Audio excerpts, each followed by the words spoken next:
and welcome back to the channel. This is the Darklight Emissary, and today's video is going to cover a topic about Abaddon, the first captain of the Luna Wolves, or Sons of Horus, and later to become Abaddon the Despoiler of the Black Legion 10,000 years later, during the current era of the Indominatus era of 40k itself. And before we dive straight in, I just want to invite you to like and subscribe this if you end up liking and wanting more of this content. If you've been here before, I welcome you back. If you are new, I welcome you here. It's good to have you. And so diving straight in on this topic, Abaddon is a character that is, in my opinion, one of the most misunderstood characters in the 40k universe.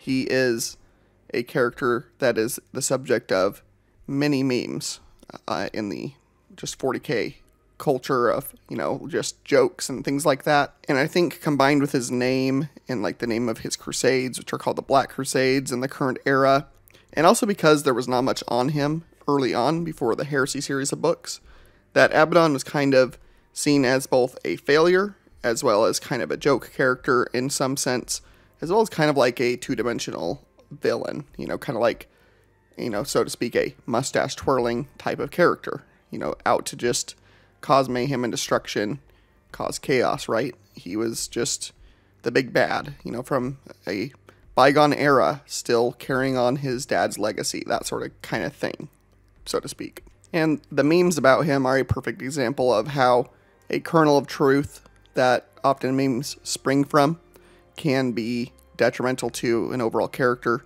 to the point where, people will literally get all their knowledge just from the memes about Horus and then go post that in discussions about characters as if that holds any weight. And I just want to say, like, if you like the memes, that's totally fine. I tend to like them too. I do think that's a funny part of, our community, is to kind of joke around about this universe to a degree. But if you want to at all jump into any of the lore discussions, it is not adequate to ever just go look at some memes and then try to claim anything in a discussion. There's just going to be nothing for you to really contribute there, other than incorrect things, essentially. And I feel like Abaddon is one of the biggest victims of this, because as we have learned from the Heresy era, Abaddon is quite a more interesting character than I would have assumed, and he became one of my favorite characters, if I'm reflecting on the whole series that I've read. Now that it's concluded, I've been just thinking back on different things with it, and Abaddon as a character stands out to me, especially with how they chose to have that character end, at the beginning, from the beginning of the whole series. Like, what he does at the end, if you haven't read the final stuff, is very unexpected from what we would assume, I think. Especially given where we know he ends up, and, how he was often portrayed early on, that sort of thing. And so really this topic will be good for those of you who do not read the novels. So it'll be a bit of a dive on character study on Abaddon himself, and, where he begins and where he ends up in the Heresy era, his attitude during the whole thing, that kind of thing, and even a bit of, speculation on what his true motives could be in 40k era, because I don't think it's just simply, I'm going to destroy everything on the behalf of chaos. I think he has some deeper personal motivations that are informed by what we learn about him in this previous era, the Horus Heresy era. And so we'll kind of start at the beginning of Abaddon's life here. He grew up on Chthoniya, which is the world that Horus was found on. It is one of the source worlds for the Sons of Horus, or Luna Wolves, during the Great Crusade, to bring legionaries into the Legion. Was from that world, as well as from Terra and a couple other places. And Abaddon was chosen for just being a great warrior to start off with. He was known on Chthoniya for being, a very vicious and successful fighter. And so he was recruited by the Luna Wolves. And then shortly after joining the Luna Wolves, he ascended rank very quickly. He was noticed by Horus very quickly for just not only his fighting prowess, but Horus also saw that Abaddon had a very good core of leadership ability as well. And that's something that I think we don't focus on Abaddon much for, and part of that is because we don't see Abaddon on screen, so to speak, throughout a lot of the books, but I want to say when he does show up, he's often not as, much of a rage monster as I think people would assume he would be. I think a word that I would describe Abaddon as in the early Great Crusade, as well as during the Horus Heresy itself, would be a warrior of passion and a warrior fighting for a very pure sense of love for a father that he cared deeply for in Horus. And he was hurt by what he saw as a betrayal of the Emperor, of the ideals that the Astartes had set out in the Great Crusade to basically, enforce and be exemplified by. And so Abaddon rose quickly into the newly created first captain position for the Luna Wolves, and then that first captain position ruled over the first company of Luna Wolves, which were known as the Justaran.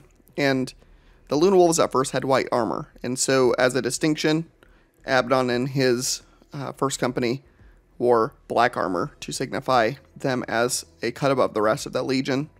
And this wasn't just for show, and it wasn't just some kind of ceremonial thing. Abaddon and his warriors tended to be that much better than their brethren, and they led by example, not just by reputation. Abaddon had zero issues with leading from the front and being in the thick of combat with his brethren. He really did not see himself as above any of his brothers. He really did lead by example, and I believe that Abaddon saw his men as equals to himself in a lot of ways. He did know he wielded ultimate authority, and he did know that he could most likely best nearly all of them in single combat, but that didn't make Abaddon arrogant. Abaddon had a very high sense of confidence and a very sure knowledge of what his abilities were, as well as his men, and that's what led him to victory after victory. Unlike some captains in other legions, like Lord Commander Eidolon, for example, of the Emperor's Children, that was kind of exemplifying arrogance and kind of had too sure of an opinion of himself. Abaddon often, focused his efforts on making his men better, and I would imagine that he spent most of his time training with them when not in combat.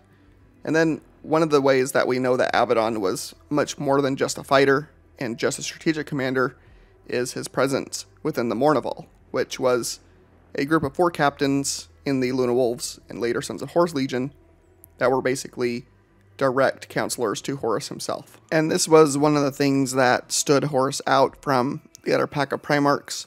Despite Horus also being a very confident warrior and politician and just general charismatic leader, he did not believe he always had the right, complete decision in mind, and the Mournival were there to be a council of 4 that would openly disagree, debate, and discuss decisions with their Primarch, and Abaddon was chief amongst one of those to do that. And so you wouldn't bring a simply bellicose, often, prone to rage warrior into your closest council as Horus, I would imagine. So Horus himself did see within Abaddon, sure, the core of a old warrior king, so to speak, but, emphasis on the king part there. Kings usually were much more than just a warrior or more than just, a simple, thinker. They were a combination of the two, and often the best kings were a mix of both, whether in fantasy or in, real life in history. And that's how much of the Great Crusade went, with Abaddon leading the first company and being both a great warrior and great advisor to his Primarch, which he devoted himself wholesale into, being a great advocate for, loyal to.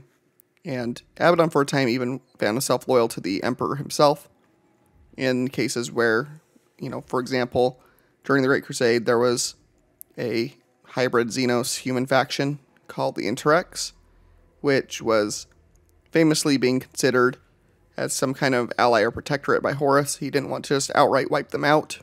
And Abaddon is the one who dissented from that idea. Abaddon said that, the Emperor's mandate was to wipe out Xenos, that was the policy, and that to, court any of them was, in direct opposition to what the Emperor desired.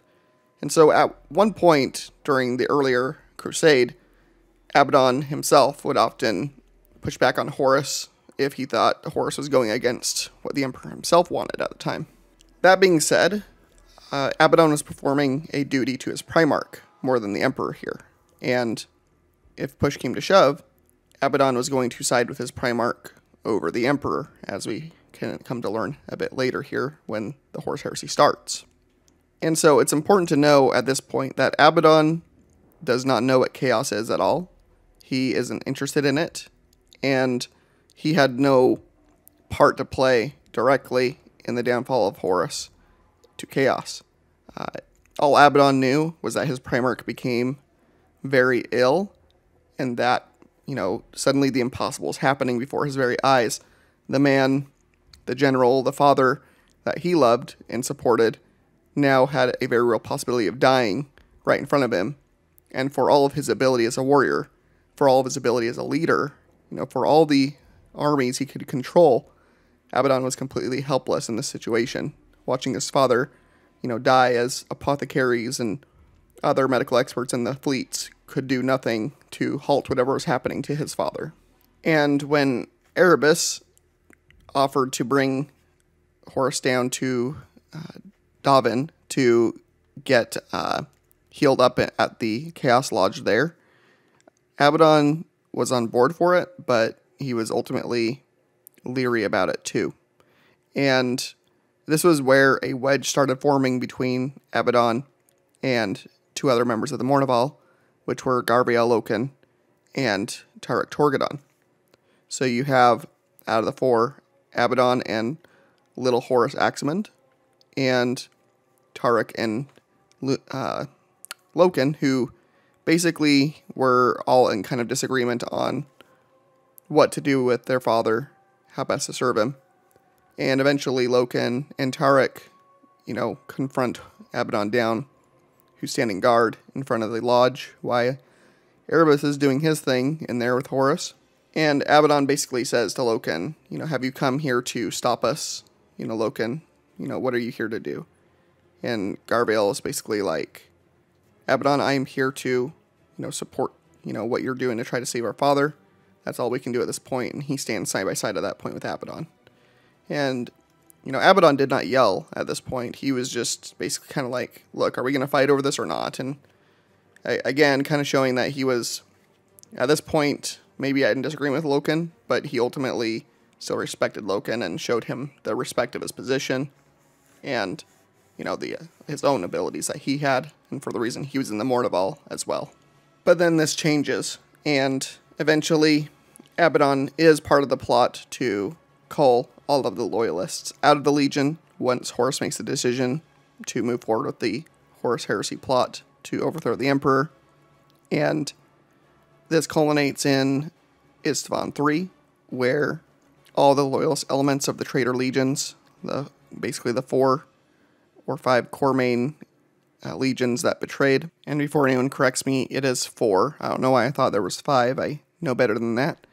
But these 4 legions sent down their Loyalist forces, anyone they could identify as loyal to the Emperor and not to Legion, to recomply this rebellious world, and then use that to spring a trap to orbitally bombard it with virus bombs and orbital strikes, which, due to some unforeseen circumstances, did not wipe out all the Loyalists, leading to a protracted months-long battle against dug-in Loyalist factions of their own legions. Amongst the Loyalists was Garviel Loken, and he was one of the main leaders of the resistance. And eventually this all culminates in Abaddon himself coming down along with Horus, Little Horus Aximand, to confront both Loken and Tarek Torgadon, and they fight. And it's basically Abaddon versus Loken and Tarek versus Little Horus. Little Horus eventually beheads Tarek, and then Abaddon does defeat Loken essentially, but their fight is kind of cut short in a sense because Loken is defeated mostly by being collapsed under a bunch of rubble due to the battle still ongoing around them. Abaddon could not find Loken to finish him, But then Abaddon does go to little Horus, who is emotionally unwell after defeating Tarek. Because you have to remember, at a minimum, little Horus and Tarek worked together on the Mournival for at least decades. And so little Horus was in tears over what he had done and over what they were becoming, essentially. And, you know, at this point, here's something I liked about Abaddon here. He had committed to his path of betrayal at this point, and he thought it was for a noble reason to overthrow an emperor who was uncaring about his father, uncaring about the future of the Space Marines, and uncaring about the future of anything, essentially. In other words, Abaddon wasn't a man to do something halfway, but that being said, again, he wasn't prone to some kind of uncontrollable rage, and he didn't get angry at little Horus for showing tears. Instead, he basically, put his hands on little Horus's shoulders and was like, this has to be done, what we're doing. You need to, get with it, essentially. But Abaddon was basically almost giving a pep talk to little Horus. He wasn't giving him a threat. He wasn't, doing some kind of villainous speech towards him. He wasn't doing some kind of thing you can see, like, Perturabo doing, I guess. And that's kind of a point to bring up, I suppose, is I think a lot of people view Abaddon much like how Perturabo actually is, which is a man prone to rage and, killing his forces on a, angry whim if he doesn't like what they say. Abaddon is not like this, not here. And so he, basically lifts little Horus up, kind of gets him back stable on his feet, and they leave Istvan 3 and leave Garviel in the rubble to, succumb to both his wounds and to the renewed orbital bombardment to wipe out the rest of the Loyalists. And so after this event, after the third book, essentially, which was Galaxy in Flames, and this being depicted, Abaddon isn't in a ton of the other books for a long time after this. We know he's there. We know what he's up to, with Horus, and he's often at Horus's side. But we do get glimpses over time into Abaddon's overall attitude on things as things continue to devolve, as far as, like, how his legion is operating and how much chaos starts to influence how it operates, and the rest of the legions as well. And one of the things that both surprised me over time and I came to also like about Abaddon is he had zero interest, even after the introduction of chaos, to ever bow to chaos, nor to even use it or utilize it in any way. Had it been up to Abaddon, he would have never, ever chosen chaos. It just wasn't something he was interested in. He wanted a martial contesting of blades against the Loyalists. He wanted to bring down the Emperor and do it in a very clean and, warrior type way. And he did see and view chaos as something, if not evil, as something very insidious and corrupting. And as it continued to affect Horus more, continuing to affect the Primarch he loved, he could see that it was not always something just beneficial for their side. And it started to concern him more and more, to the point where, while Abaddon was still loyal to his father and what his father ultimately wanted, he did have his concerns about what it was doing to his father's psyche, and it started making him wonder if he was going to lose his father to chaos itself completely. And so, while some parts of the Sons of Horus did embrace chaos, while some of the captains did, Abaddon never did. And it is my speculation, which has never been said, that, it's never been said directly, but it's been hinted at, that Abaddon himself might have some kind of innate resistance to the corruption of chaos on, like, a biological level, or maybe on a spiritual level, I'm not sure. But he essentially seems to have a resistant soul to the predations of chaos in some ways, because he just isn't affected by their powers very much. And he only really embraced it very late into the Siege of Terra itself. At the very end of it, in the final novel, is the only time that Abaddon ever allowed for some form of chaos to be used by himself when fighting Valder. But to kind of give an example of why I think this and where I'm pointing this from directly, for one, Abaddon remains unchanged throughout the entire time from the fall of Horus all the way to the siege. He's still the same warrior. He hasn't been mutated at all. He hasn't changed physically at all this entire time, and he certainly hasn't changed in his mentality either. But he's watched everything around him get more and more bizarre, and he is not on board for this, not really. But he knows what side he's committed to, and he wants to see it through, even if he has misgivings about how they are now conducting this war. And there's a specific incident during the Siege of Terra, at the very beginning of it, that was very telling to me about just the innate core of Abaddon, so to speak. And this was a event where Horus is, sitting on his throne, and Abaddon's at his side, and Mortarion arrives for the first time after his ascension to becoming a demon prince of Nurgle himself. And so the doors to Horus's throne room open, and the tall, gaunt, pale form of the Pale King himself, Mortarion, steps into the room. And Mortarion, at this point, now that he's a demon prince of Nurgle, is giving off basically super plagues, just from close proximity to himself. And a couple of Justaran guard that are guarding the doorway actually fall over and die instantly just from the plagues that are coming off of Mortarion. So getting too close to Mortarion seems to spell death, even for Horus's elite. But when Mortarion approaches the throne and is within only feet of Abaddon, nothing from Mortarion affects Abaddon at all. And I remember it saying that Abaddon was shaken to his core by this very fact, but he didn't show it at all on his face. He had supreme control over how he let others see him. But to his core, he was wondering why, this being in front of him that is much more powerful than him in many ways was not affecting him like he just saw it affect two of his own men. Now, you could argue this is due to, at the time, his proximity to Horus, and Horus isn't going to let anything happen to his beloved first captain, but Abaddon isn't always near Horus.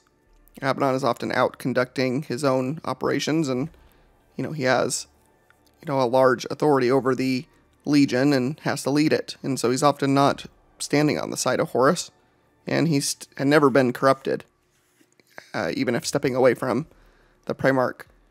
Just Abaddon has not changed one iota since the beginning of the heresy, all the way 7 years later to the time where they're here at the siege, and he remains unaffected even when an ascending Primarch in the service of one of the Chaos Gods is right there in the room, and nothing about that seems to affect him either.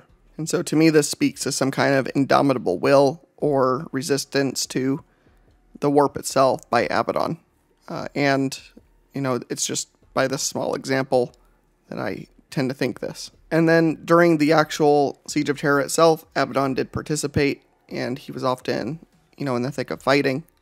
And but it's important to know that as vicious as Abaddon was during the fighting of the siege, and as much as he was, interested in seeing it through, he eventually came to realize and witness and kind of stand back and understand just how far his forces had taken things.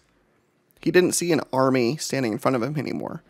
He saw, a horde. He saw this endless bloodlust, this rage that was all-consuming, tearing down the foundations of the palace to its complete bedrock. Abaddon wondered, what were they fighting for anymore? He wanted to see his father rule a, reascending imperium, but he kind of marveled at, just the kind of destruction they were waging.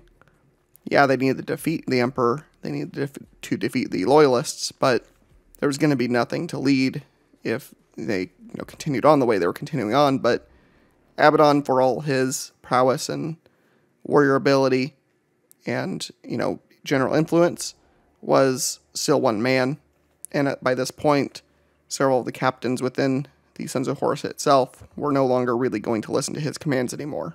Let alone, captains of other legions there conducting this war, many which were in the grips of chaos, whether, that was to the blood god Khorne, or the others, they were all lost to different degrees and emboldened by the warp itself as it started merging with the very stuff of Terra itself. But still a man fully within his own faculties, Abaddon did not like any of this. He did not like the fact that, there was likely not going to be much to rule after, and he wasn't sure if his father was even going to be around to rule it, because anytime he went to go see his father was often lost in his own mind, seemingly at the behest of the Chaos Gods, and it was very hard for Abaddon to have any discussions with his father at any point at this point in time. Eventually, Abaddon catches wind that there is an assault against the Vengeful Spirit, the flagship of Horus, and so Abaddon rallies his first company as much as he can to get to their ships, abandoning the siege to go save their father from an assault by the Emperor and the loyalist forces that the Emperor had rallied as kind of a final attempt to decapitate the leadership of the traitor forces. And so he makes this retreat, and again we get kind of a glimpse of how how Abaddon can both be bellicose but also discerning at the same time. And when they step aboard their Stormbird, the pilot of the Stormbird, turns to Abaddon and says, I can't take off in this Stormbird. And at first Abaddon is incensed. He's like, what do you mean you can't take off? Are you defying my orders? And he's, kind of showing his more angry side, so to speak. But then he realizes that the pilot is saying they can't, for a very metaphysical reason, take off. And it says that Abaddon's anger instantly switched off, and Abaddon basically just asked matter-of-factly, like, what's going on? And then the reason why being they were basically teleported by the warp onto the Vengeful Spirit's docking bay without ever having to lift off. And, when Abaddon steps aboard the landing bay, the entire landing bay looks like the Luna Wolves of old. And while, that seemed to affect Abaddon to some degree, just like his nature has been shown, he, gets right to business and instead just, moves off with his men to try to find their way to their father, to support him, and try to help him in this final part of the fight in any way they could. And then shortly after this, during the events of the final part of the siege, which I'm not going to get into here in detail because this has been spelled out in many videos, both my own as well as others at this point. I'll remember to put something here if you want to go see a review of the last book, if you want to hear more of this in detail, because I do talk about a bit of this part. But essentially, eventually, Abaddon is approached by Erebus. And Erebus basically offers Abaddon, some of Chaos's ability to help him fight Valder, Captain General of the Custodes. And Valder is essentially what you could consider as close to a Primarch as the Custodes have. And someone like Abaddon, as good as he is, was not going to be able to stand up to such a warrior by himself without any support. And so Abaddon does accept this support from Erebus and confronts Valder, and he's able to stand his ground against the Captain General of the Custodes due to this enhancement on his overall prodigious martial strength. And this is the first time and the first hint we see of Abaddon utilizing any form of chaos, and when he does utilize it, it seems to be like a passive effect on his overall strength. It's not some kind of extraneous mutation or outward obvious sign of any sort of corruption, but there seems to be some kind of imbuing of power beginning here. And while we don't really get to see this on screen, we do know eventually Abaddon is confronted by a large amount of Blood Angels currently gripped in the Black Rage. And again, kind of speaking to Abaddon's warrior ability, he does manage to survive this kind of onslaught, which happened to be first Captain Ralderon of the Blood Angels and his forces. And they were in such a way that, most forces that they came across, fell before them in quick order, and somehow Abaddon and his men were able to survive such an onslaught. And then we get to this final part, and this final part is very important to understanding Abaddon as a character, and kind of solidifies this idea I have of Abaddon as ultimately a wise warrior. He might have been on the wrong side of history here, and while he ended up embracing chaos to a certain extent, he wasn't so gone at this point, if at all, that he could consider other paths and options for himself and for his legion. And so this final bit comes from the end of the final Horus Heresy book, and in the Death Part 3.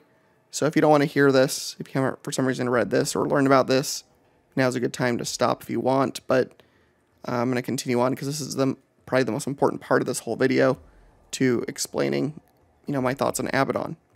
And so at the very end of the entire siege, after Horus is defeated by the Emperor, Abaddon eventually makes his way onto the Vengeful Spirit and to the throne room of Horus, and he finds Gabriel Loken there alone with the remains of their father, Horus.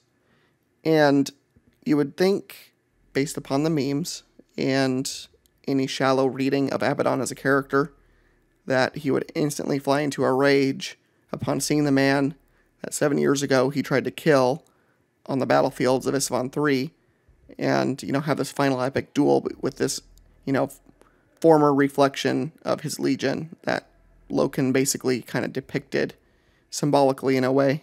But he doesn't do that, despite the desire of his Justarin with him to do just that. His Justarin moved to flank Loken in anticipation for the order being given to attack him. And Abaddon essentially tells them to stand down.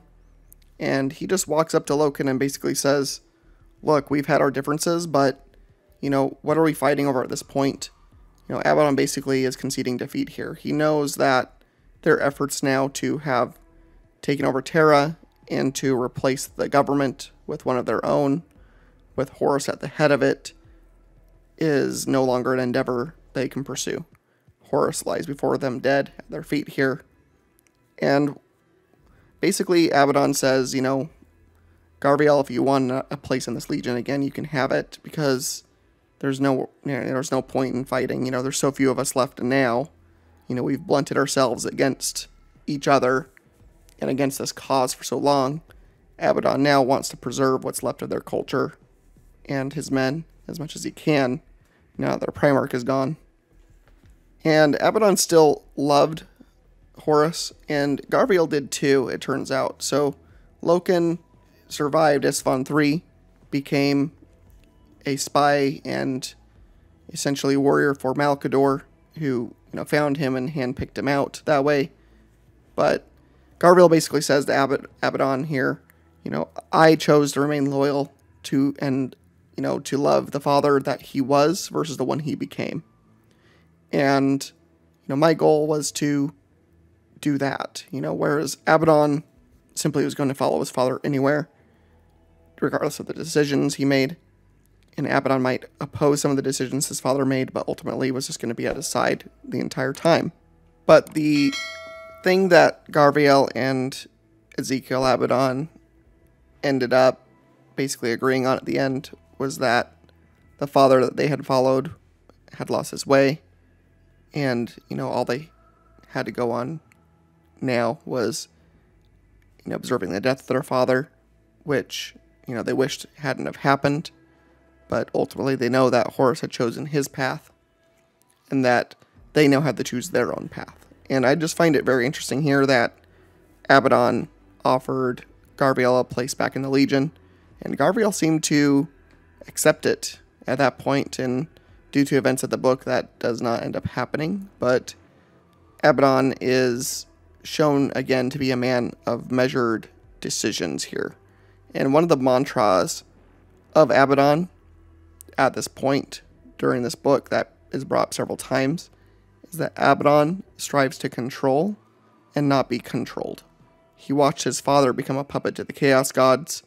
He was not going to follow suit in that direction. He never wanted that. He never liked chaos. He would have not chosen to follow chaos or use it at all if it was up to Abaddon. But, he chose to basically accept it. He wasn't the one in charge, and instead he decided to be loyal to the decisions of his father and his side of the conflict. And so this is supremely at odds with the version of Horus we get from the memes, and, based upon what we know of Abaddon in the current era, we certainly wouldn't expect to find a warrior that seemed to take the more reasonable path at the end of everything, with his beloved Primarch dead, with his legion in tatters. You wouldn't think that Abaddon would react this way, in my opinion, until you get to know him as a character over the course of all these novels, which is a tall order to do, but, Abaddon is much more nuanced than we give him credit for, essentially, from all of this. And so going along with this, even into the current era, now that Abaddon has embraced chaos, I still don't find him to be a follower of chaos or a puppet of it.